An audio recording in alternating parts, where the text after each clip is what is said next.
Hi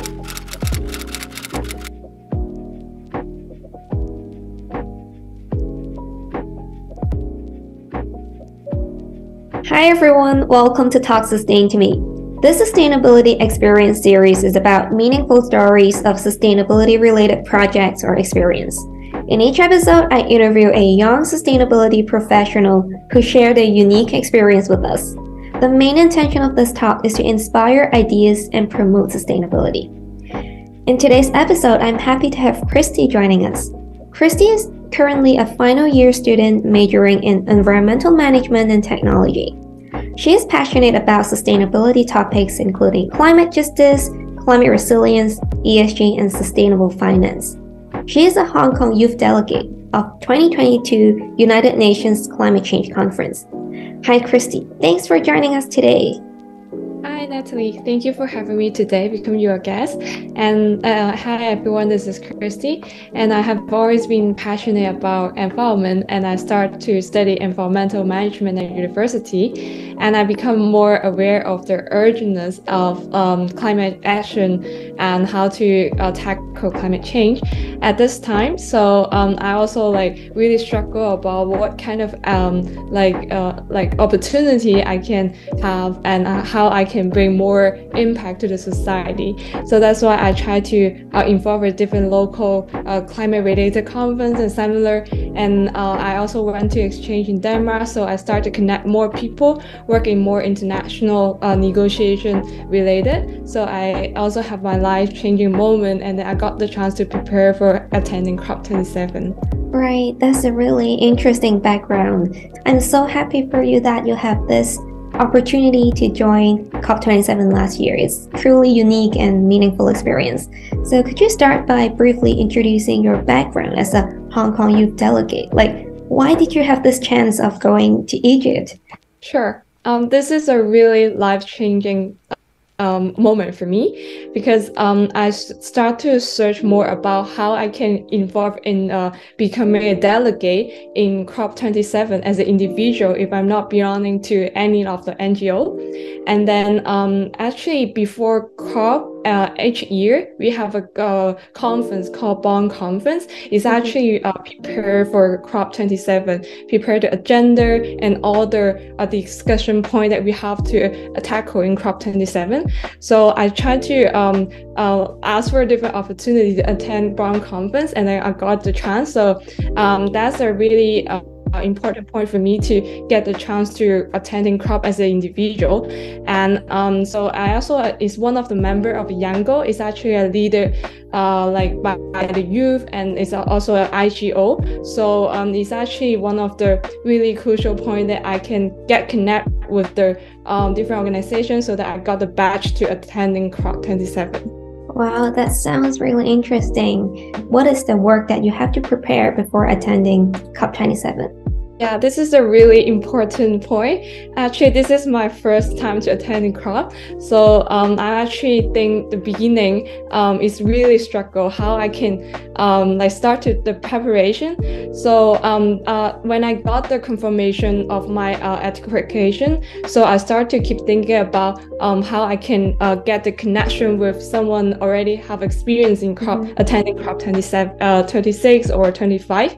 So I know there is a different key element. So first, I'm actually belong to one of the member of Yango. So I got the chance to attending different preparation meeting. So it's really helpful. So I have a better understanding of what will happen in the conference. So I also I know how to prepare for it. For example, there's a possible security issue because COP27 is actually happening in Egypt. So there's some freedom of speech on climate issue. So that's why I have to get prepared all the logistics and get to know about the policy as well. Right. So I also get to know more about what's the possible collaboration or climate youth action that I can involve into that. because I got the chance to connect with the other younger members. So that's why I start to brainstorm more advocacy work with the other member.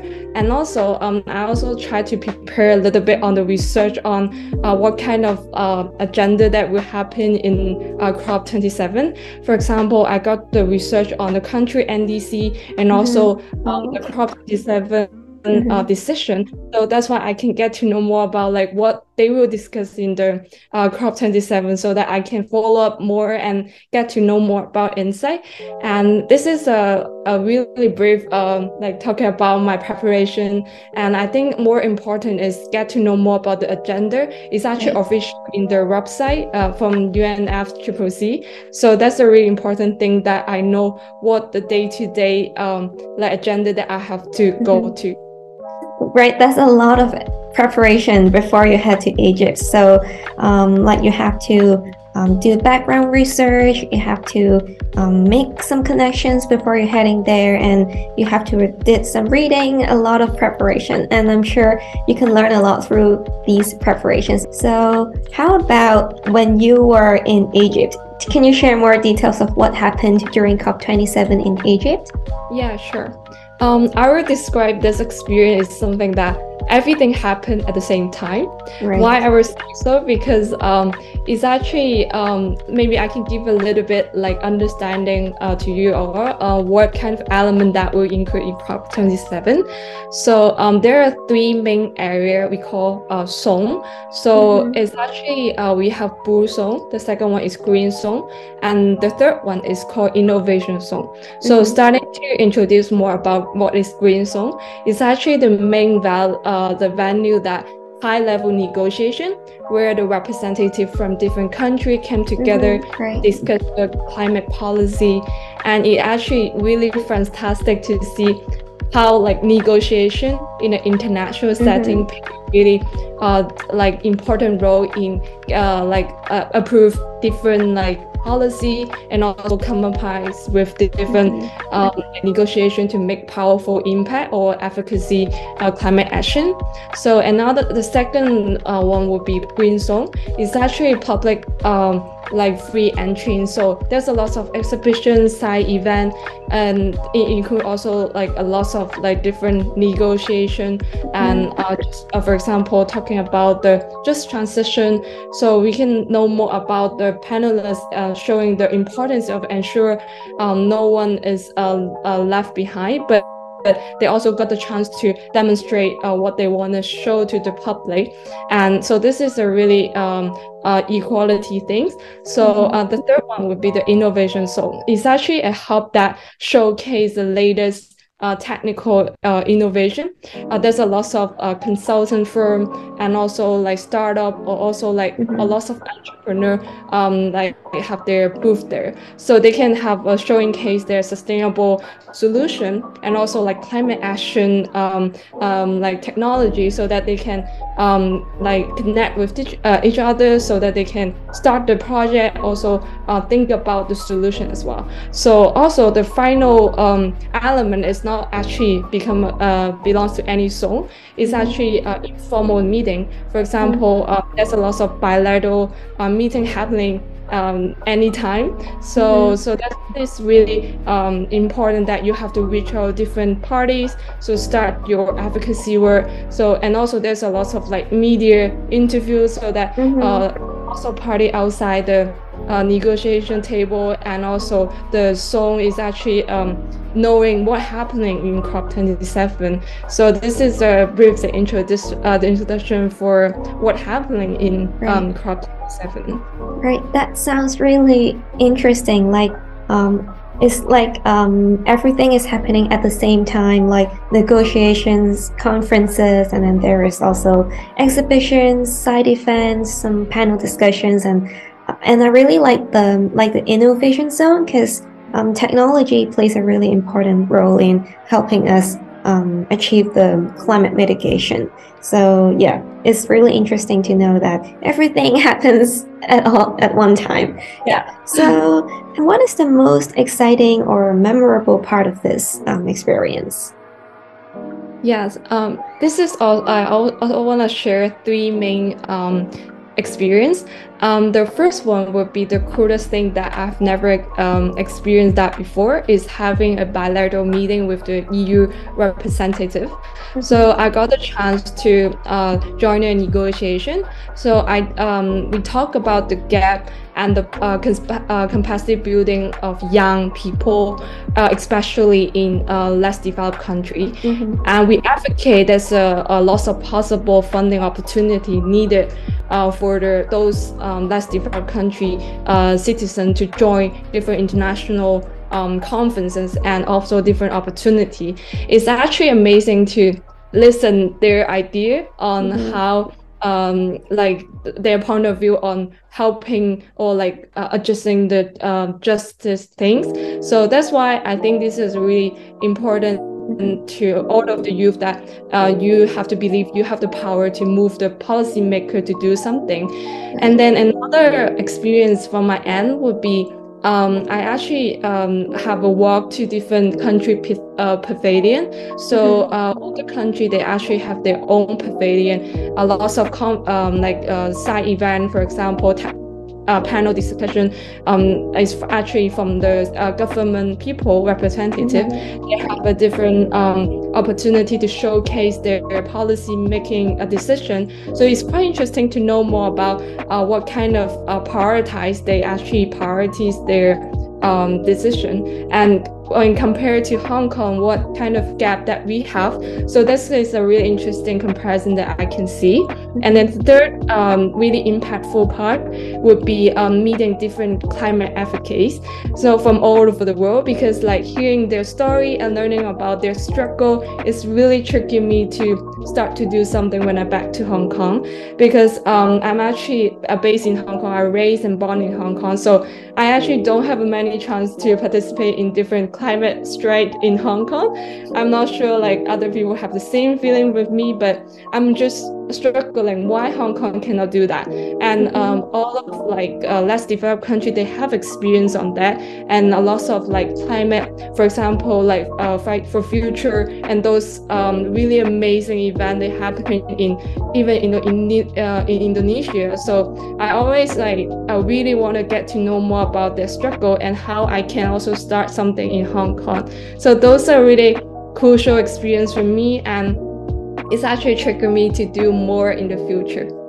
It's a really good platform connecting all different parties, different stakeholders like the government sector, youth, like passionate youth like you, a lot of different climate advocates. So it's like connecting everyone with the same passion, and you can exchange your ideas and inspire one another. So it's a really meaningful event.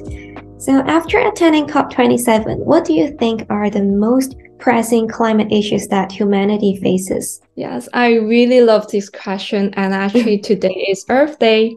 Right, it's Earth Day. Yeah, it's the 22nd of April. Yeah. Right. So I think this is a really crucial time for us to rethink about it. And I think attending COP, I heard a lot of experts or like different policymakers around the world talking about how serious and several pressing climate issue that's happening in the world at the moment. So first of all, I think there's a need for urgent action to change, to make a change. For example, just transition. So we have to think about how corporate level and the national level can think about the just transition and the impact that happen in the future, so we can prevent in advance. For example, I think Indonesia, they actually the capital, they're actually sinking, so they try to think about move to another island. But what is the jobs opportunity there and the sustainable industry and how to do the just transition? So we have to have a solid plan to measure it. So this is really crucial that we have to think about it. And second, I think, is capacity building. For example, I met a lot of youth.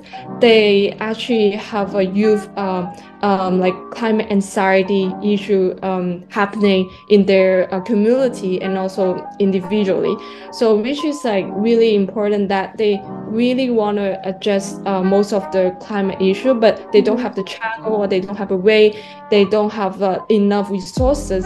So I think capacity building can play a really important role to help them to building resilient in different city or like community, because technology is not about like experience expensive or not. It's actually how accessible for the community it is. So we don't think about how like we have to think about the technology side. We have to think about how the resources can allocate to different people and also sustainable to different ecosystem. So this is two main items that I want to bring up. Yeah. What you shared is really inspiring to me, because what you covered is not only the environmental side, it's more about the environmental and also the social side, like how the resources are allocated, how can people have a just transition. So these are also very important topics that we're facing in the coming years or decades. Finally, what are the impacts of COP27 on sustainability? Like, how can it contribute to a more sustainable future? Yeah, I think this is also a question that I keep thinking after I back to Hong Kong, because a lot of media or even I actually experienced that, for example, loss and damage fund actually raised in COP27, but seems like the impact or like the I cannot really foresee how the government or policymaker can continue their plan, and no one actually taking responsibility to implement those plans or like actual commitment. So how sustainable it is. So I think maybe I tried to think in another way would be I think those would be the just transition side. There's a plan or like there's a possible dialogue happen. So I think we just need to think about the who can motivate the policymaker to do more, and then try to start more conversation. One of the issues that I found is, for example, the NGO and the policymaker, they actually have a lot of idea, but then they didn't have a proper or like annual like conversation and then continue the plan. So I think more dialogue and open discussion is needed to become more sustainable, because COP27 is happening just one times like per year. I think it's not enough. I think there's a lot of follow-up similar and follow-up discussion on different possible recommendation. For example, we talk about capacity building. We talk about how to measure the impact. For example, we focus on sustainable finance. So how we can kind of like standardize the mechanism and close all the gap, and not greenwashing is most important. Yeah, those are possible way we can make more sustainable future. Yeah, that's a really fruitful sharing. So one final question for you is, can you summarize what is your greatest learning from this experience? Sure. I would love to start by telling maybe 3 things that I wish I know it before COP27. The first one would be a better understanding of the NDC from different country and negotiation process. Because from my study, I don't have a lot of like proper learning for how to do negotiation and the history of all the countries. So I think that's a really important part to help me to think deeper and how to link back sustainability into practice instead of just talking about the framework. And the second one would be collect more local voice and then I bring it into the table. Because I think in Hong Kong, I'm sure and then I believe there's a lot of like really passionate youth and then doing lots of advocacy work. And for example, you are doing this YouTube channel and I really appreciate it. And those local voice is really important. So I would love to collect more and then bring to the table. And then the third one would be like open the dialogue and then get to know more about different parties. So from my previous experience, I think I focus on lots of like local or like really a big like climate event or issue so that's why I focus those kind of things more. But then I think there's a lot of like small or like really important, for example, indigenous people in the world, how they're facing the climate change. So those kind of things or parties that we cannot neglect. So we have to focus those kind of things more, and then in order to have more comprehensive thinking towards how to deal with climate change. So those are something like few things that I wish I know before. And then maybe one last recommendation or like the value that I wish to bring to all of you would be trust yourself and then start to do something, no matter like how small it is. And I think it matters. And then the second thing is like keep thinking more about like the purpose of sustainability. You want to gain profit, you want to think about how to balance everything, or like just transition. Just think about the purpose of sustainability. Don't let other to like let you to follow just follow them. Just think about your own purpose. Right. And then the third one's like be hungry to explore more. I think everyone hungry for something, so I think I really wish you guys to hungry to explore more knowledge and just think more and do more. Thank you. Great. Thanks a lot. This is a really inspiring talk. So thank you so much for sharing. Today, we've learned more about CHRISTY's experience as a Hong Kong youth delegate at COP27 in 2022. So for anyone who is interested in learning more, feel free to connect CHRISTY on LinkedIn. And I hope this episode will help you learn more about the United Nations Climate Change Conference. Like, what is it and what's the impacts of it? So thank you for watching. Stay tuned and see you in the next video.